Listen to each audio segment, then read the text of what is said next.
Capítulo 6. Medianoche. Alguien llama a la puerta. Si alguno de vosotros tuviese un amigo y viniere a él a medianoche y le dijera: Amigo, préstame 3 panes, pues un amigo mío ha llegado de viaje y no tengo qué darle. Lucas 11, versos 5 y 6. Aunque esta parábola se refiere al poder de la plegaria perseverante, también puede servir de base para la reflexión sobre muchos temas actuales y sobre la manera de afrontar la Iglesia. En la parábola es medianoche. También es medianoche en nuestro mundo, y las tinieblas son tan espesas que apenas podemos ver hacia dónde va el camino. Es medianoche en el orden social. En el plano internacional, las naciones están inmersas en una lucha colosal y ruda por la supremacía. Se han sucedido 2 guerras mundiales en el espacio de una generación, y los nubarrones, anunciando otra guerra, están peligrosamente cerca. El hombre dispone ahora de armas atómicas y nucleares que en pocos segundos pueden destruir totalmente las mayores ciudades del mundo. La carrera de armamentos no cesa, y las experiencias nucleares continúan en la atmósfera con el riesgo de que el aire que respiramos quede contaminado por la lluvia radioactiva. ¿Conducirán estas circunstancias y estas armas a la aniquilación de la especie humana? Enfrentados a medianoche al orden social, en el pasado nos volvíamos hacia la ciencia. No debe extrañarnos. La ciencia nos ha salvado tantas veces. Cuando nos encontrábamos en la noche de la debilidad física y de la incomodidad material, la ciencia nos condujo hasta la limpia mañana de la comodidad física y material. Cuando nos encontrábamos en la noche paralizadora de la ignorancia y de la superstición, la ciencia nos condujo al alba de la literatura y a la apertura del espíritu. Cuando nos encontrábamos en la terrible noche de las enfermedades y de las plagas, la ciencia, por medio de la cirugía, la higiene y las drogas milagrosas, hizo amanecer el día luminoso de la salud física, prolongando de esta forma nuestras vidas y procurándonos seguridad y bienestar físico. Es natural que nos volvamos hacia la ciencia en un momento en que los problemas del mundo son tan estremecedores y siniestros. Pero ¡ay! La ciencia no puede socorrernos porque el mismo hombre de ciencia se ha perdido en la noche terrible de nuestra época. En realidad, es ella misma la que nos ha dado los instrumentos que amenazan con llevarnos al suicidio universal. El hombre moderno, pues, se enfrenta en el orden social a una noche lóbrega y espantosa. Esta noche, en la vida colectiva y externa del hombre, es paralela a la noche que reina en su vida individual e interior. Es medianoche en el orden psicológico. Por todas partes, los temores paralizadores torturan a la gente durante el día y la asedian durante la noche. Densos nubarrones de ansiedad y de depresión están suspendidos en nuestro cielo mental. Las turbaciones mentales son más frecuentes hoy que en ninguna otra época de la historia humana. Las salas de psicopatía de los hospitales están llenas y los psicólogos más corrientes hoy en día son los psicoanalistas. Los bestsellers sobre temas de psicología son libros como El hombre contra sí mismo, La personalidad neurótica de nuestra época o El hombre moderno en busca de un alma. Los bestsellers sobre temas de religión se titulan La paz del espíritu y La paz del alma. Los predicadores de moda pronuncian sermones apaciguadores sobre temas del género de cómo ser feliz o cómo relajarse. Algunos se han sentido tentados a revisar el mandamiento de Jesús y decir así: Id por todo el mundo, mantened baja la presión sanguínea y yo haré de vosotros personalidades bien adaptadas. Todo lo cual nos demuestra que es medianoche en la vida interior de los hombres y de las mujeres. También es medianoche en el orden moral. En medio de la noche, los colores pierden sus características y se confunden en una sombra gris tenue, sombría. Los principios morales han perdido sus características. Para el hombre moderno, el bien y el mal absolutos dependen de lo que hace la mayoría. Bien y mal son relativos a los gustos y a las repugnancias, a los hábitos de una comunidad determinada. Inconscientemente hemos aplicado al dominio moral la teoría de la relatividad de Einstein, concebida para describir el mundo físico. A medianoche es la hora en que el hombre intenta desesperadamente observar el 11º mandamiento: no te dejarás atrapar. Según la moral de medianoche, el pecado cardinal consiste en ser atrapado y la virtud cardinal en escapar. Mentir es totalmente correcto, pero hay que mentir con verdadera finura. Robar es correcto si el que roba es lo suficientemente honorable para que, en el caso de verse descubierto, se hable de abuso de confianza y no de hurto. También se permite odiar, cuando es posible disfrazar el odio con la capa del amor tan hábilmente que el odio parezca amor. El concepto darwinista de la supervivencia del más adaptado ha sido sustituido por una filosofía de la supervivencia del más astuto. Esta mentalidad ha provocado un trágico desmoronamiento de las normas morales y la noche de la degeneración moral cada vez se hace más cerrada. En el mundo actual, como en la parábola, la oscuridad intensa de la noche se rompe por un golpe dado a una puerta. Muchísimos hombres llaman a las puertas de la iglesia. Nunca había sido tan abundante en este país el registro de fieles. Más de 115 millones de personas son por lo menos miembros inscritos de alguna iglesia o sinagoga. Representa un aumento del 100% desde 1929, mientras que la población solo ha aumentado en un 31%. Los visitantes de la Rusia soviética, cuya religión oficial es el ateísmo, cuentan que las iglesias están llenas y además que la asistencia a las mismas va en aumento. Harrison Salisbury, en un artículo del New York Times, hace notar la extrañeza de los funcionarios ante el interés de los jóvenes soviéticos por la Iglesia y la religión. Después de 40 años de vigorosos esfuerzos para combatir la religión, la jerarquía del Partido Comunista se enfrenta, como hecho inevitable, a una multitud de hombres que llaman a la puerta de la Iglesia. No es necesario exagerar la importancia de este incremento numérico. No debemos caer en la tentación de confundir la fuerza espiritual con la importancia numérica. Lo que algunos han denominado gigantismo es una medida engañosa de la fuerza positiva. Un aumento cuantitativo no implica automáticamente un aumento cualitativo. Una comunidad más numerosa no representa necesariamente un mayor compromiso con Cristo.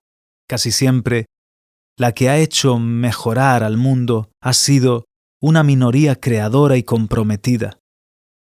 Pero aunque un crecimiento numérico de adeptos no refleja necesariamente un crecimiento paralelo del compromiso moral, no es menos cierto que muchos hombres creen que la Iglesia proporciona una respuesta a la profunda tergiversación que conmueve su vida.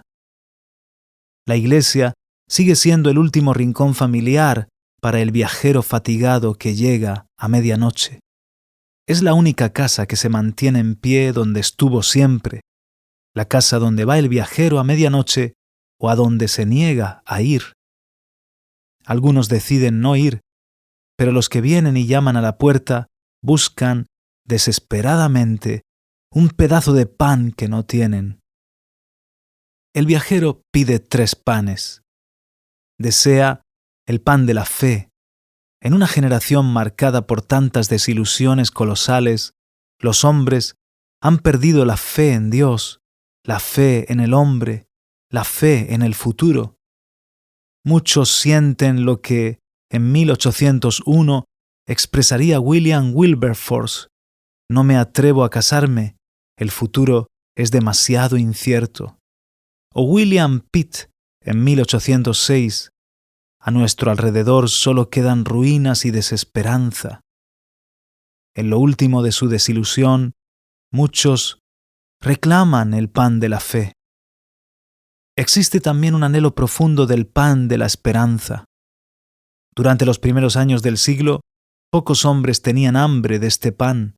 La época de los primeros teléfonos, los primeros automóviles, los primeros aviones, daba un optimismo radiante. Adoraban el templo del progreso inevitable. Creían que cualquier nueva realización científica elevaba al hombre a un nivel superior de perfección. Pero entonces se produjeron una serie de acontecimientos trágicos que revelaron el egoísmo y la corrupción de los hombres, demostrando la verdad de esta frase de Lord Acton: el poder tiende a corromper y el poder absoluto corrompe absolutamente. Este descubrimiento terrible provocó el hundimiento del optimismo más grande de la historia. Para tantos y tantos hombres, jóvenes y viejos, se extinguió la luz de la esperanza y se pusieron a vagar con abandono por el sombrío dominio del pesimismo. Muchos llegaron a la conclusión de que la vida no tiene sentido. Algunos dijeron, de acuerdo con la filosofía de Schopenhauer, que la vida es un sufrimiento sin fin que termina en el sufrimiento, una tragicomedia representada siempre con ligeros cambios de indumentaria y de puesta en escena. Otros exclamaron con el Macbeth de Shakespeare que la vida es un cuento explicado por un idiota lleno de ruido y de furor que no significa nada. Sin embargo, incluso en los inevitables momentos en los que todo parece perdido, los hombres saben que sin esperanza no pueden vivir realmente, y en una agonía desesperada reclaman el pan de la esperanza. Finalmente hay también el ardiente deseo del pan del amor. Todo el mundo desea amar y ser amado. El que no es amado tiene la impresión de que no cuenta. En el mundo moderno suceden muchas cosas que producen al hombre la sensación de no estar en él. La vida es un mundo que se ha hecho impersonal en una forma opresiva, y a muchos de nosotros nos produce la impresión de no ser otra cosa que simples números. Ralph Borsodi, en una detallada descripción de un mundo en el que los números han sustituido a las personas, escribe que la madre moderna, la mayoría de las veces, es el caso de maternidad número 8434, y su hijo, una vez le han sido tomadas las huellas digitales, se convierte en el número 8003, que los funerales en una gran ciudad son una reunión en un local B con flores y ornamentos de la clase B, cuyo oficio es dirigido por el predicador número 14 y el músico 84 toca la selección número 174. Asustado por esta tendencia, reclama desesperadamente el pan del amor. Habiendo llamado a la puerta de un amigo y pedido 3 panes, el hombre de la parábola recibe una respuesta impaciente. No me molestes, la puerta ya está cerrada y mis niños están ya conmigo en la cama. ¿Cuántas decepciones como esta han tenido que soportar los hombres que han llamado a la puerta de la iglesia cristiana para obtener el pan de la justicia social y han sido totalmente ignorados o se les ha respondido que ya se haría más tarde, lo que quiere decir nunca? Muchos negros americanos, hambrientos del pan de la libertad, han llamado repetidas veces a la puerta de las iglesias llamadas blancas, pero generalmente han sido acogidos con una fría indiferencia o una evidente hipocresía.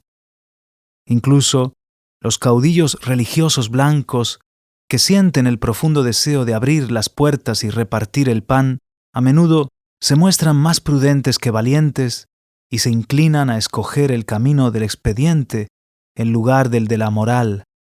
Una de las tragedias más vergonzosas de la historia es que precisamente la institución que debería sacar al hombre de la noche de la segregación racial coopere a crear y a perpetuar las tinieblas. En la tremenda noche de la guerra, los hombres han llamado a la puerta de la Iglesia para pedir el pan de la paz, pero la Iglesia los ha defraudado muchas veces. ¿Hay algo más patéticamente revelador de la ineficacia de la Iglesia en los problemas del mundo actual que su testimonio en las cuestiones de guerra?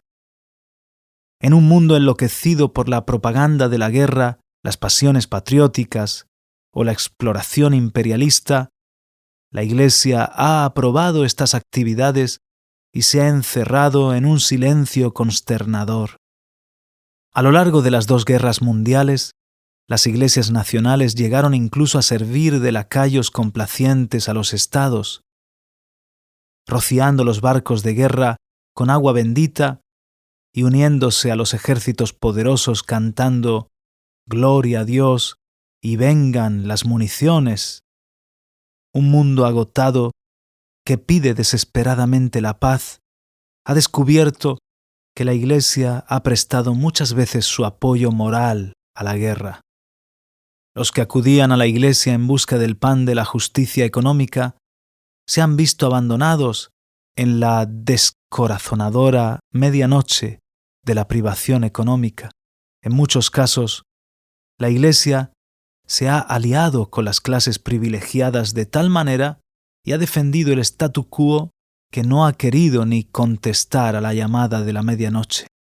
La Iglesia ortodoxa en Rusia se alió con el statu quo y se encontró tan inextricablemente comprometida con el despótico régimen zarista que se le hizo imposible liberarse del corrompido sistema político y social sin separarse también de la Iglesia. Esta es la suerte de cualquier organización eclesiástica que se alía con las cosas tal como son. La Iglesia ha recordado que no domina ni sirve al Estado, sino que es la conciencia del Estado. Debe ser guía y crítica del Estado, pero nunca su instrumento. Si la Iglesia no recupera su ardor profético, se convertirá en un club sin importancia ni autoridad moral o espiritual. Si la Iglesia no participa activamente en la lucha por la paz y la justicia social y económica, perderá la confianza de todas las personas y hará que todo el mundo en todas partes diga que tiene atrofiada la voluntad. Pero si la Iglesia se libera de las trabas de un statu quo fatal y recobrando su gran misión histórica, habla y actúa valerosamente e insistentemente con palabras de paz y justicia, inflamará la imaginación de la humanidad y los espíritus de los hombres, imbuyéndoles un amor ardiente por la verdad, la justicia y la paz. Próximos o lejanos, los hombres conocerán a la Iglesia como una gran colectividad de amor que proporcionará luz y pan a los viajeros solitarios en la noche. Al hablar de la lasitud de la Iglesia, no quisiera olvidarme de que la llamada Iglesia Negra también ha dejado a los hombres abandonados a medianoche. Digo Iglesia llamada negra, porque no puede haber una Iglesia blanca y otra negra. Sobre los cristianos blancos recae la vergüenza de haber desarrollado un sistema de segregación racial dentro de la Iglesia y que se hayan infligido tantas injusticias a los fieles negros de manera que éstos han tenido que llegar a organizar sus propias iglesias. 2 clases distintas de iglesias negras no han sabido proporcionar el pan. Una de ellas arde en sentimentalismo, la otra se hiela en el clasismo. La primera, al reducir el culto a una diversión, destaca el volumen sobre el contenido y confunde espiritualidad con musculatura. El peligro de una iglesia así es que quizá los miembros tienen más religión en las manos y en los pies y menos en el corazón y en el alma. A medianoche, este tipo de iglesia no tiene vitalidad ni contenido evangélico para alimentar a las almas enfermas. El otro tipo de iglesia negra, que no alimenta a ningún viajero de medianoche, ha desarrollado un sistema clasista y se vanagloria de su dignidad, de su grupo de gente profesional y de su exclusividad. En una iglesia de esta clase, el servicio del culto es frío e inexpresivo.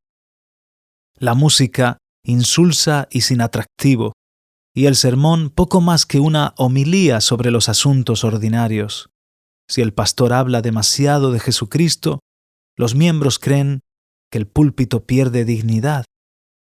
Si el coro canta un negro espiritual, los miembros lo interpretan como una afrenta a su posición de clase. Este tipo de iglesia trágicamente deja de reconocer que el culto mejor es una experiencia social en la cual la gente de distintos niveles sociales se reúnen para afirmar su fe y unidad en Dios. A medianoche, los hombres son totalmente ignorantes a causa de su limitada educación o reciben pan endurecido por el invierno de una perniciosa conciencia de clase. En la parábola, vemos que después de la primera decepción inicial, el hombre continúa llamando a la puerta de su amigo. Como resultaba tan inoportuno, tan insistente, consiguió por fin persuadir a su amigo para que le abriera. Muchos hombres continúan llamando a medianoche a la puerta de la iglesia, a pesar de que la iglesia los haya desencantado tan amargamente porque saben que allí está el pan de la vida. La iglesia tiene la obligación de proclamar que el Hijo de Dios, Jesucristo, es la esperanza de todos los hombres en todos sus complejos problemas personales y sociales. Muchos continuarán viniendo en demanda de una solución para sus problemas vitales. Muchos jóvenes que llaman a la puerta están perplejos ante las inseguridades de la vida, confundidos por los desengaños diarios y desilusionados por las ambigüedades de la historia. Algunos de los que vienen han sido arrancados de las escuelas y universidades y convertidos en soldados. Debemos procurarles el pan fresco de la esperanza e imbuirles la convicción de que Dios tiene el poder de transformar el mal en bien. Algunos de los que vienen se han sentido torturados por un enojoso sentimiento de culpabilidad, producto de su vagabundeo por las tinieblas del relativismo ético y de su sumisión a la doctrina de la propia expresión. Tenemos que llevarlos a Cristo, el cual les ofrecerá el pan del perdón. Algunos de los que llaman están atormentados por el miedo a la muerte, porque caminan ya hacia el crepúsculo de la vida. Debemos proporcionarles el pan de la fe en la inmortalidad, para que puedan darse cuenta de que esta vida terrena es solamente un preludio embrionario de un nuevo despertar. Medianoche es una hora engañosa en la que es difícil ser fiel. Lo más tranquilizador que puede decir la Iglesia es que la medianoche siempre termina con el alba. El viajero agotado por la noche que pide pan busca en realidad la aurora. Nuestro mensaje eterno de esperanza anuncia que vendrá el alba. Nuestros antepasados se dieron cuenta de ello. No olvidaban nunca la realidad de la medianoche, porque para recordárselo estaba siempre el látigo del capataz y el estrado de la subasta, donde se desmembraban las familias.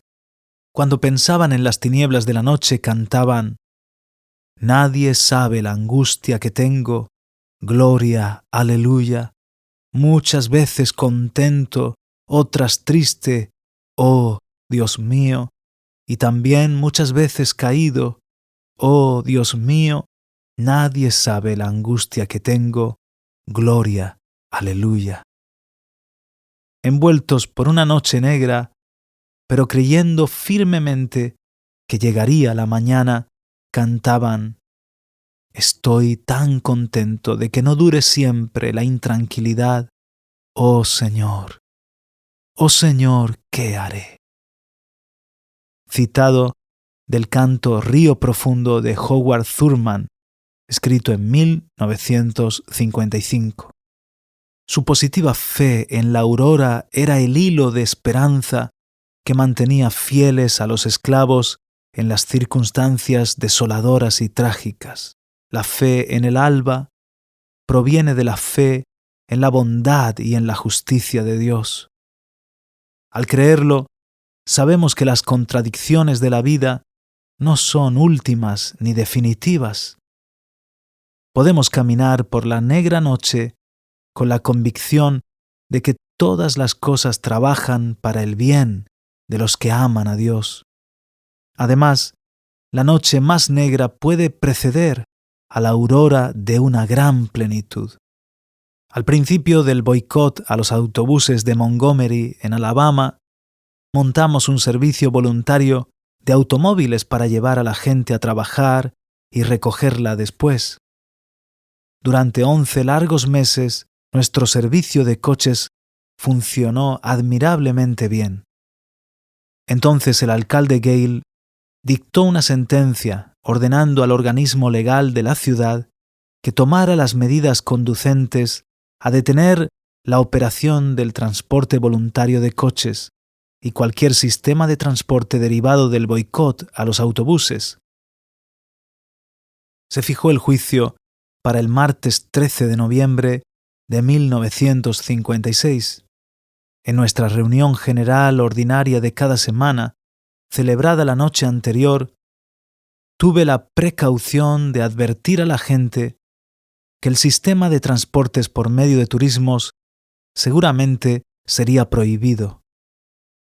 Sabía que durante casi 12 meses lo habían soportado de buen grado, pero podía pedirles que fueran y volvieran a pie de sus trabajos, y si no, ¿nos veríamos obligados a admitir que la protesta había fallado? Por primera vez, casi me vuelvo atrás antes de aparecer ante ellos. Al llegar la noche, reuní el valor suficiente para decirles la verdad. A pesar de todo, intenté terminar con una nota de esperanza. Todos estos meses nos hemos movido, dije, convencidos de que Dios está con nosotros en esta lucha. Las abundantes experiencias de los días pasados han justificado esta fe de una forma maravillosa. Esta noche tenemos que creer que se abrirá un camino donde aún no hay camino. Pero hasta mí llegaba la helada brisa del pesimismo que se extendía entre el público. La noche era más oscura que 1000 medias noches.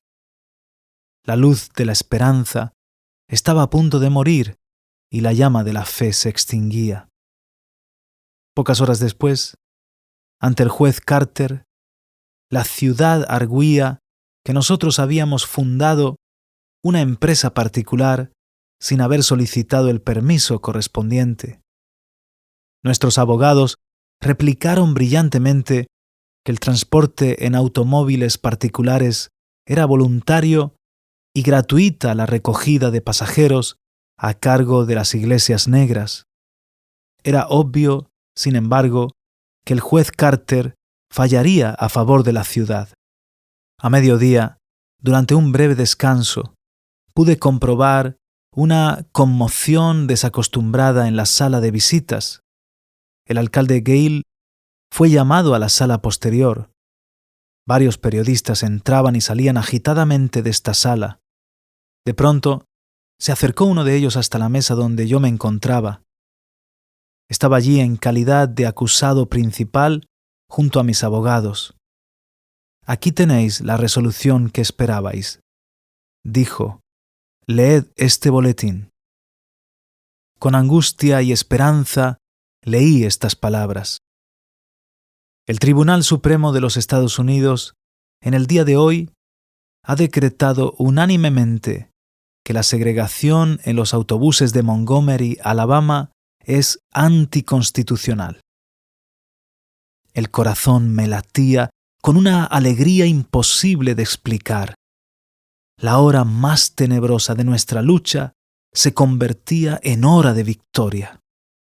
Alguien gritó desde el fondo de la sala, «Dios Todopoderoso ha hablado desde Washington». Sí, vendrá la aurora. Desengaño, aflicción y desesperanza nacen a medianoche, pero después amanece. Alberga la tarde llantos, dice el salmista, mas por la mañana está la exultación. Citando el Salmo 30, versículo 6. Esta fe suspende las asambleas de los desesperados y lanza nueva luz en las oscuras estancias del pesimismo.